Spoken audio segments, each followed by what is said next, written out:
Hello friends, let us see class 9th chapter moments that is occurred in supplementary lesson 7, the last clip that is written by O. Henry. This chapter is very interesting and clears about the hope in our life. The hope is most important to lead a happy life. Without it, we cannot lead a good real life. तो friends यहाँ पे देखते हैं the last lip, जो कि O Henry के द्वारा लिखा गया एक बहुत ही आशावान अध्याय है, ये चैप्टर है। तो इसको आज देख लेते हैं। अबाउट द आथर, लेखक के बारे में। तो William Sydney Porter 1862-1910 wrote under his pen name O Henry. यहाँ पे बता रहे हैं कि हमारे जो राइटर हैं ओ हेनरी, इनका ये पेन नेम है ओ हेनरी। तो इनका पूरा नाम वैसे क्या है, रियल नेम क्या है, तो विलियम सिडनी पोल्टर इनका नाम है। और ये 1862 में पैदा हुए थे, 1910 में इनका देहांत हो गया था। तो रोट इन्होंने लिखा under his pen name. Pen name का मतलब दूसरे नाम से, जैसे एक व्यक्ति के दो नाम होते हैं, तो इसी प्रकार से उन्होंने इस लेसन को पेन नेम उपनाम से लिखा। वो नाम क्या है, ओ हेनरी है। तो he was an American short story writer. तो वो ओ हेनरी जो हैं वो अमेरिका की लघु कहानी लिखने वाले लेखक माने जाते हैं या थे। His stories are known for their surprising ending. His stories, उनकी जो कहानियाँ हैं, आर नन, जिनको जाना जाता है, फॉर देयर सरप्राइजिंग एंडिंग, कि इनका जो अंत होता है वो बहुत ही अद्भुत होता है, बहुत ही आश्चर्यजनक होता है। ही वाज बॉर्न, वो पैदा हुए थे, ऑन 11 सितंबर 1862, 11 सितंबर 1862 में। कहाँ पैदा हुए थे, इन ग्रीन्सबोरो, नॉर्थ कैरोलिना में वो पैदा हुए थे। हिज मदर, उनकी जो माँ, डाइड, एक्सपायर हो गई थी, ख़त्म हो गई थी। व्हेन ही वाज 3, मतलब जब वो 3 वर्ष के थे तब उनकी माँ जो थी वो एक्सपायर हो गई थी, ख़त्म हो गई थी। He and his father moved into the home of his paternal grandmother. तो ही एंड हिज फादर, वह और उनके पिताजी, मूव्ड, चले गए थे, इनटू द होम, उस घर में, of his paternal grand mother, ठीक है, जो अपने पैतृक, अपनी मतलब दादी बाबा के यहाँ चले गए थे, कहने का तात्पर्य है ग्रैंड मदर, ठीक है, अपनी दादी के घर पे चले गए थे वो और उनके पिताजी, क्योंकि उनकी माँ एक्सपायर हो चुकी थी। एज ए चाइल्ड, एक बच्चे के रूप में, Porter was always busy in reading. तो बच्चे के अंदर बहुत ललक थी, मतलब वो हमेशा अध्ययन में बिजी रहते थे, पढ़ने में ही बिजी रहते थे। He read whatever his hands lay upon, from classic to cheap novels. He read, वो पढ़ते थे, whatever his hands lay upon, मतलब उनके हाथ में जो भी पुस्तक हुआ करती थी वो उसको बारीकी से पढ़ते थे, बहुत ध्यान से पढ़ते थे। फ्रॉम क्लासिक्स, चाहे क्लासिक से रिलेटेड कोई बुक हो, बहुत अद्भुत हो, बहुत शास्त्रीय हो, टू चीप नॉवेल्स, चाहे वो कोई सस्ती सी नॉवेल हो, घटिया सी नॉवेल हो, वो बड़े ध्यान लगा करके उसको पढ़ते थे। His aunt tutored him until he was 15। जब तक वो 15 वर्ष के नहीं हो गए तब तक उनको एज ए ट्यूटर, माने कि घर पे ही उनकी आंट के द्वारा उनको पढ़ाया गया। He worked in his uncle's drug store. तो वो अपने चाचा के, he worked in his uncle से drug store, drug store America में मेडिकल स्टोर को बोला जाता है।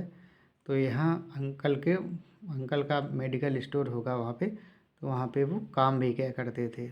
एंड और एट द एज ऑफ 19, और ये 19 तक चलता रहा, मतलब उसी ड्रग स्टोर में काम करते रहे। He was licensed as a pharmacist, तो उनका लाइसेंस भी बन चुका था, किसका, फार्मासिस्ट का, ठीक है। As a young bachelor he took an active part in social life, as a young bachelor, एक युवा अविवाहित के रूप में, he took an active part, उन्होंने एक अहम भूमिका निभाई, एक्टिव पार्ट लिया मतलब सहयोग किया, इन सोशल लाइफ, सामाजिक जीवन में, समाज से संबंधित उन्होंने पार्ट में हिस्सा लिया, एक महत्वपूर्ण भूमिका निभाई, कहने का तात्पर्य ये है सामाजिक क्रियाकलापों में, ऐसे बोल सकते हैं। ही वॉज नन, उनको जाना जाता था, फॉर इज विट, कि वो उनके अपनी विट के लिए, अपनी बुद्धि के लिए उनको बहुत अच्छे तरीके से जाना जाता था। स्टोरी टेलिंग, और कहानी कहने का जो तरीका था वो बहुत ही अद्भुत था। एंड म्यूजिक, और संगीत, इन सभी के बारे में ओ हेनरी या विलियम सिडनी पॉटर को जाना जाता था। Some of his famous short stories, उनकी कुछ प्रसिद्ध जो लघु कहानी थी, इंक्लूडेड, वो शामिल हुई। द 4 मिलियन, ये एक संकलन का नाम है, इस संकलन में बहुत सारी जो लघु कहानी है, शॉर्ट स्टोरी हैं, वो इसमें शामिल हैं।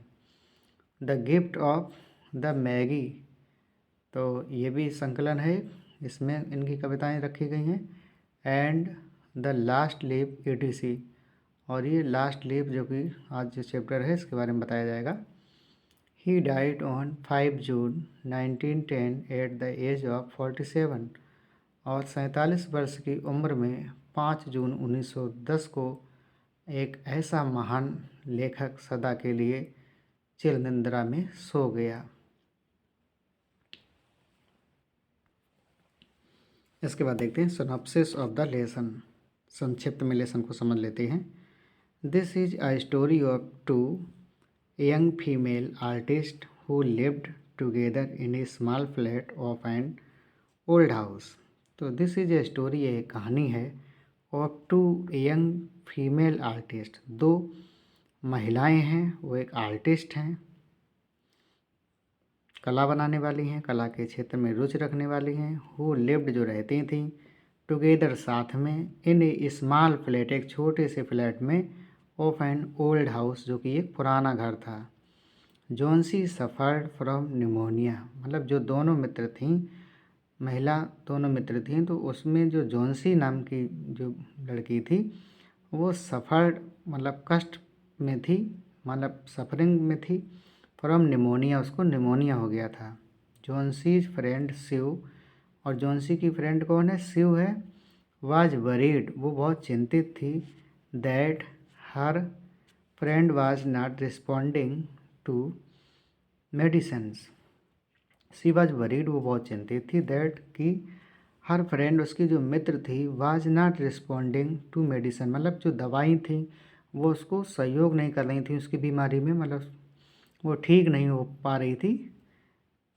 Johnsy thought that she would die, और जॉन्सी ये सोच रही थी, उसका ये विचार था कि वह मर जाएगी। With the fall of the last leaf, मतलब जैसे ही लता की अंतिम पत्ती गिर जाएगी तो वो एक्सपायर हो जाएगी। Of the ivy keeper opposite, ivy मतलब एक लता होती है जो क्रीपर दीवार पर रेंगती है, जैसे मनी प्लांट का पौधा होता है उसी प्रकार से।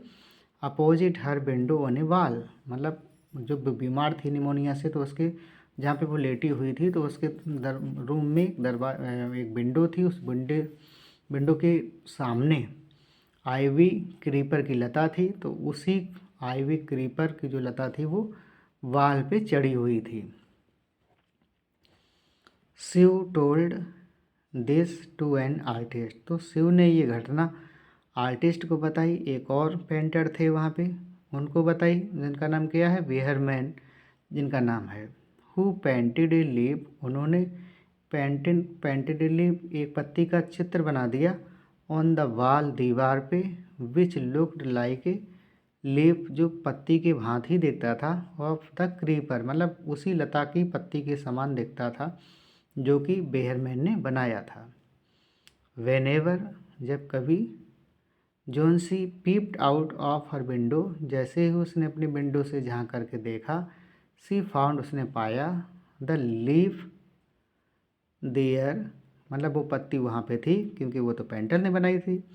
इट गेव हर हॉप, तो उस जब वो पत्ती नहीं गिरी तो उसने जोन्सी को बहुत आशा में रख कर दिया, बहुत आशा में वो चली गई। And she was able to come out of her pessimist, और वो अपनी निराशावादी विचारों से बाहर आने लगी थी। Now see developed a strong will of survival, और जब वो पत्ती नहीं गिरी तो वो बहुत ज़्यादा कैसी हो गई, बहुत ज़्यादा स्ट्रॉन्ग हो गई। नाउ सी डेवलप्ड, उसने विकसित कर लिया था, ए स्ट्रॉन्ग विल एक दृढ़ इच्छा को, ऑफ सर्वाइवल जीवित रहने का। बट बेयरमैन, लेकिन जो पेंटर थे 60 ईयर्स ओल्ड थे, लगभग एजेड थे। बट बेयरमैन, लेकिन जो बेयरमैन थे, हु पेंटेड द लीफ जिन्होंने पत्ती को बनाया था, ऑफ हॉप जो कि आशा भर रही थी, हिमसेल्फ खुद के अंदर भी, हाँ, डाइड ऑफ निमोनिया, लेकिन वो निमोनिया से ख़त्म हो जाते हैं क्योंकि बाहर बहुत ज़्यादा तेज़ बारिश हो रही थी और बहुत ज़्यादा हवा चल रही थी, तो वो उनको ठंड लग गई थी, इस वजह से उनको निमोनिया हो गया और वो ख़त्म भी हो गए। It was now that she disclose to Johnsy that the leaf that did not fall was a masterpiece painting of Behrman. It was now that she disclose, और इस रहस्य को बाद में सू ने, जब वो ठीक हो गई अपनी बीमारी से, तो सू ने ये बात जोन्सी को बताई कि it was now that Sue disclose, मतलब जो मैटर था वो डिस्क्लोज हो गया, वो क्लोज नहीं रहा। तो सी ने डिस्क्लोज कर दिया टू जोन्सी को बताया दैट कि द लीफ जो पत्ती तुम देख रही थी जो गिरी नहीं थी, दैट डिड नॉट फॉल वो नहीं गिरी थी, बाजी मास्टरपीस वो एक अद्भुत बाजी मास्टरपीस पेंटिंग वो एक अद्भुत पेंटिंग थी ऑफ बेयरमैन की, जिसने तुम्हारे प्राणों की रक्षा की है। उसी पत्ती को देख करके ही तुम्हारे अंदर जीने की दृढ़ संकल्प बढ़ गया है और शायद उसी ने तुम्हारे प्राणों की रक्षा की है। ठीक है, तो ये समरी होगी संक्षिप्त में, और यहाँ इसमें केवल 3 ही कैरेक्टर हैं, जोन्सी, स्वीव और बेयरमैन। ओके फ्रेंड, तो अब इसके बाद इसके जो मीनिंग है और इसके जो शॉर्ट आंसर हैं या इससे रिलेटेड जो एक्सरसाइज है वो देखेंगे। तो यहाँ पे देखते हैं story. 1 level of A building, मंजिल जिसको बोलते हैं। रस्ट क्या है, तो मूव्ड विद अर्जेंट हैस्ट, झटपट या झपटी या दौड़ी। क्रीपर क्या है, तो ये plant that grows up tree walks. बेल जिसको बोलते हैं, एंक्ससली क्या है, तो ईगरली है जिसका मतलब होता है उत्सुकता पूर्वक। ऑटम, तो the season after summer and before winter, पतझड़ की ऋतु जिसको बोलते हैं पतझड़। फाइनलिटी क्या है, तो ये हो गया फर्मनेस या दृढ़ता जिसको बोलते हैं। Nonsense, the words that make no sense या बकवास। कॉन्फिडेंस क्या है, तो श्योर जिसका मतलब आश्वस्त है। मास्टरपीस क्या है, ये वर्क ऑफ आउटस्टैंडिंग स्किल, अनुपम कलाकृति जिसको बोलते हैं। और इसके बाद है was convinced, had a firm believe मैंने मान बैठी थी। टिप टो मैंने मूव ऑन टो, पंजों के भर गए। फीबल इसका मतलब वीक है, यहाँ पे कमज़ोर। रिलक्टेंटली, अनविलिंगली तो अनिच्छापूर्वक। वुड नॉट तो मतलब contract from of will not. इसके बाद देखते हैं ईगर, एनर्जेटिकली तो हो जाएगा सॉविंग ग्रेट एनर्जी, उग्रतापूर्वक। डिप्रेस्ड एंड ग्लूमी तो very disappointed and full of despair, उदास एवं हताश। विक्ड इट मीन्स एविल या बुरी। और उसके बाद देखते हैं विल, जिसका मतलब डिजायर या इच्छा। जेनिटर क्या है, तो care taker of A building, चौकीदार जिसको बोलते हैं। वाज साइबरिंग, तो वाज ट्रैम्बलिंग, काँप रहे थे। फ्लटर क्या है, तो सैक विथ ट्रैम्बलिंग मोशन, जिसका मतलब फड़फड़ाना है। तो फ्रेंड्स यहाँ पे शॉर्ट आंसर टाइप क्वेश्चन देखते हैं, विद हिंदी एक्सप्लेनेशन के साथ हैं, तो आपको कोई दिक्कत नहीं होगी और आप सरलता से इसको समझ भी लेंगे। इसी वजह से यही मकसद है इस बुक से बनाने का, ताकि हमारे विद्यार्थी जो भी देख रहे हैं वो इसको हिंदी में भी समझ लें और परीक्षा में अच्छा परफॉर्म करें। देखते हैं what kind of friends were Sue and Johnsy, where did they live. तो हो जाएगा स्यू एंड जॉन्सी किस तरह के दोस्त थे और कहाँ रहती थी। तो हो जाएगा Sue and Johnsy were best friends, they loved each other very much, they lived in a small flat on the third floor of an old building। तो इसकी हिंदी दे रखी है। इसके बाद क्वेश्चन नंबर सेकंड देखते हैं। Question number second, when did Johnsy fall ill, what was the cause of her illness. तो Johnsy कब बीमार हुई, उसकी बीमारी का क्या कारण था। तो फ्रेंड्स यहाँ पे विद हिंदी है तो मैं बताऊंगा नहीं आपको, आप इसको स्वयं देख करके ही इसको समझ सकते हैं। क्वेश्चन नंबर 3 देखते हैं। What did Shiv do to make Johnsy interested in things. Shiv ने चीज़ों में जॉन्सी की रुचि बनाने के लिए क्या किया, तो यहाँ लिखा है। इसके बाद आप इसको वैसे ही कर सकते हैं। और इसके बाद 4 नंबर देखते हैं। नंबर 4 देखते हैं, name the creeper that Johnsy continuously looked at, why was it shedding its leave. तो उस लता का नाम बताइए जो जॉन्सी लगातार देखती थी, उसकी पत्तियां क्यों झड़ रही थी। तो यहाँ पे इसका आंसर लिखा है। क्वेश्चन नंबर 5 देखते हैं, why did Johnsy keep looking out of the window.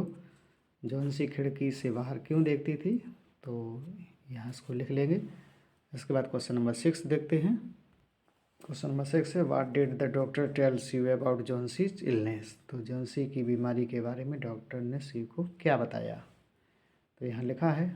इसके बाद क्वेश्चन नंबर 7 देखते हैं, who was Behrman, how did Sue pour out her worries to Behrman. Behrman कौन था, शिव ने वेयरमैन को उसकी चिंता कैसे बताई। तो यहाँ पे लिखा है। इसके नंबर क्वेश्चन 8 देखते हैं, how did Sue inform Johnsy about Behrman's death. Behrman की मृत्यु के बारे में शिव ने जॉन्सी को कैसे बताया। तो यहाँ पे देख सकते हैं, यहाँ पे लिखा है तो कोई दिक्कत नहीं है।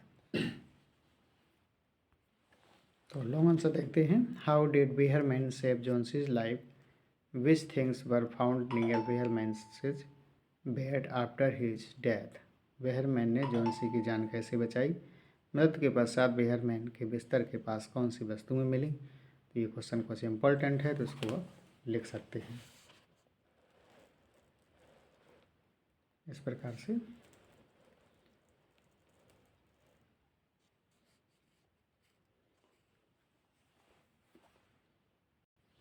इसके बाद फ्रेंड्स ये ट्रू फॉल्स है, तो यहाँ पे देख लेते हैं। ये परीक्षा में पूछे भी जाते हैं।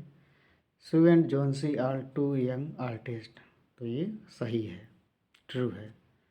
सेकंड देखते हैं, Johnsy fell very seriously in October.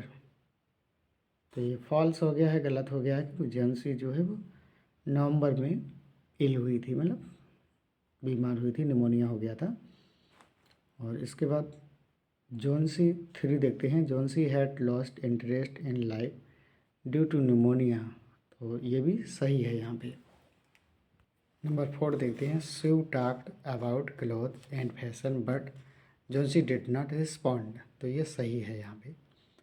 Number 5 देखते हैं, Sue want to see the last leaf fall before it gets dark. तो ये गलत है यहाँ पे, क्योंकि Johnsy want to see the last leaf fall before it gets dark. Number 6 देखते हैं,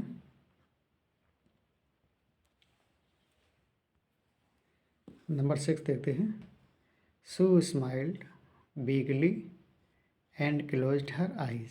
शिव कमजोरी से मुस्कुराई और उसने अपनी आंखें बंद कर ली। तो ये गलत है, क्योंकि Johnsy smiled weakly and closed her eyes, ये कि सही है।